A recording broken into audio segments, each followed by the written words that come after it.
Good afternoon, all. I hope you had a good day. I had a good day. Quite a bit came to me. It's so interesting getting these medical records and looking at them and how convoluted they are and how plastic they're manufactured and put together and falsicities, to say the least. That's how these people operate too. It's so hilarious. Like, they think that they're above and they can just manipulate documents to say whatever they wanted to say. But then, you know what? There's this thing called memory, and I got a bit of a good one. And yeah, I know you fear what I remember. I get it. I remember quite a bit, It's one of those things. I don't know what to tell you. You should have been better people. You should have operated in integrity. Ooh, my ears are ringing. Ooh. You should have operated in integrity in your craft and your career field and what you do. For some reason, we have a lot of people that have a career field that they are operating in, but they're not moving in integrity by any means.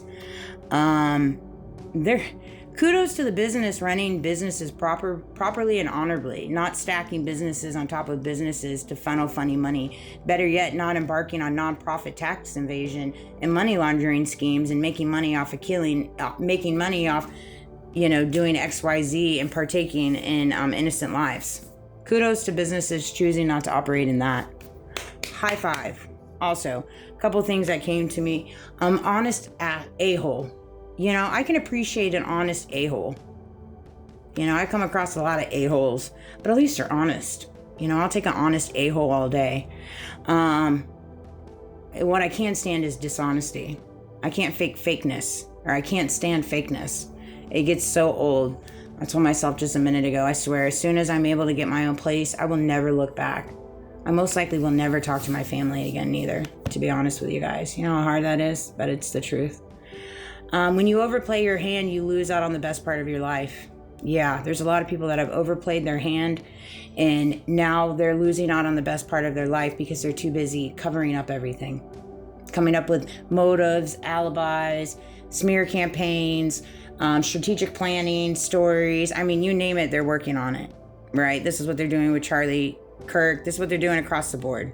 And this is what, so because they've overplayed their hand, they now get to spend the rest of their lives covering up everything that they've chosen to do to overplay their hand, and they're losing out of the best part of their life. That's essentially what's happening. That's what's unfolding on the grand scale.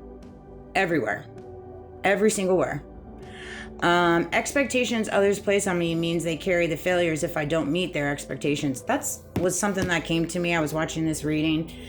My entire life, people have placed their expectations on me. Their expectations on me. These are not expectations that I asked them for. They placed it on me themselves. For whatever reason. Because for some reason, there's a lot of things about me that just upset a lot of people. Threaten a lot of people. And that's something that I've carried my entire life. And it's not my favorite. I freaking hate it. But seeing as they want to place their expectations onto me, if I don't meet their expectations, that is their failure. You shouldn't have put your expectations on me. You should worry about your own expectations. You should place expectations on yourself. I choose to place expectations on myself. Like, I'm choosing to quit smoking. That's an expectation I've placed on myself. All right. And it's hard. It's hard, but I'm like locked in, and it's one of those things. It's just something that I've really been wanting to do. God's been working with me, and I know it's time. But that's the expectations I placed on myself. We've got to get past a world where we place expectations on other people. I don't place any expectations on anybody. No one. Absolutely not a single soul. Not a single soul. Because I refuse to be let down. I refuse to be betrayed. I refuse to play ignorant when I see people just laughing in my face. Like, I refuse to. I just won't anymore. So, it's kind of where I'm at. I guess you can call me a B. I guess that's, a B/villain. Whatever works for you in your story. I'll play whatever part you want me to play. And I guess you'll play the same part for, yours and mine. And it's one of those things. It is what it is. I don't have a lot else to say about that. You know, when it comes to sharing my story and things that I've been through my entire life, I don't know about you guys, but a lot of the time when I go to talk about things in reference to things that I've been through, things that have happened to me, I always get cut off. Always. People interrupt me. Always. Like, I never get to finish a lot of the times. And that's not something that recently happened. That's something that's happened my entire life. It's definitely prevalent now. It's definitely prevalent now when I'm out and about and I start talking, people cut me off like that. And I just let them, because it's just like, whatever. I've been a pick-me for so many years. That's just not something I entertain. If people don't want to hear my story, they weren't designed to hear it. I'm not going to beg to be heard. I won't. If you don't want to hear it, you ain't got to listen. Down. And so I just give people space. But yeah, it's one of those things. I've learned. I'm one of those people, especially now in my walk and my transformation. Like, I generally learn things pretty quickly, right? And seeing as I was cut off a lot and shushed a lot throughout my life, I just quit telling my story in reference to it. So I share my video, I share my truth, but I don't have a pity party. You know, it's one of those things. It sucks. It's hurt. I mean, I look at these medical records and I'm just absolutely disheartened.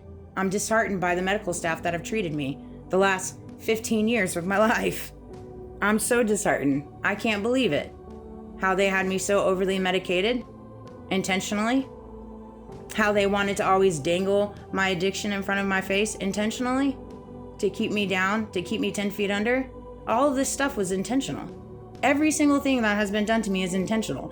That is a big pill to swallow. It's a huge pill to swallow.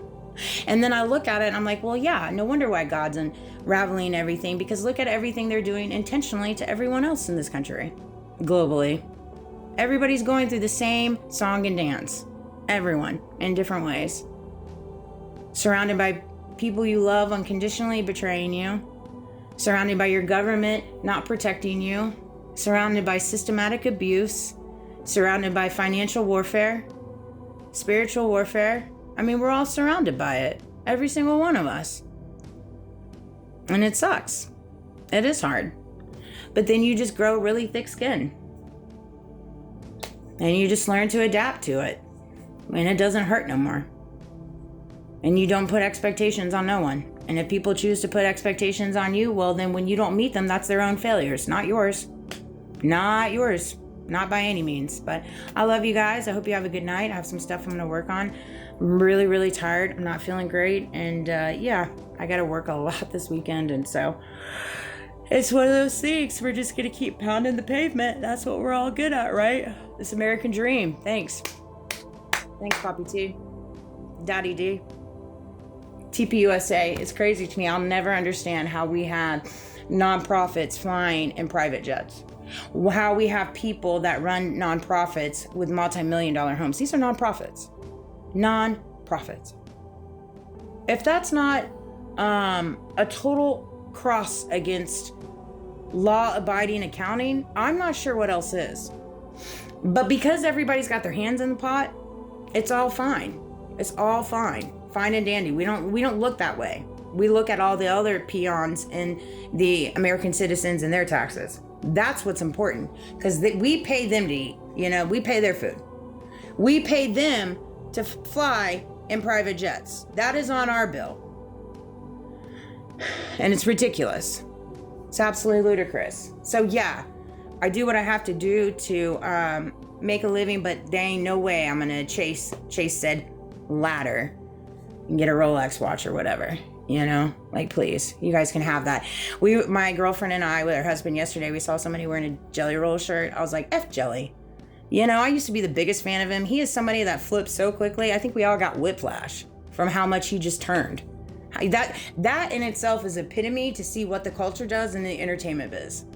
Straight up. That right there. Him, Brandon Lake. I mean, I could go down the list. Straight up. Straight up, no chaser. Such a shame. People just lose their dignity, man. Straight up. They do. And I'm, by the grace of God, I haven't lost mine. I stand on morals and values. I might not have the most of everything, but I have my integrity. I have my dignity. I stand on 10. And I say it with all my chest. And they can't do that. They can't.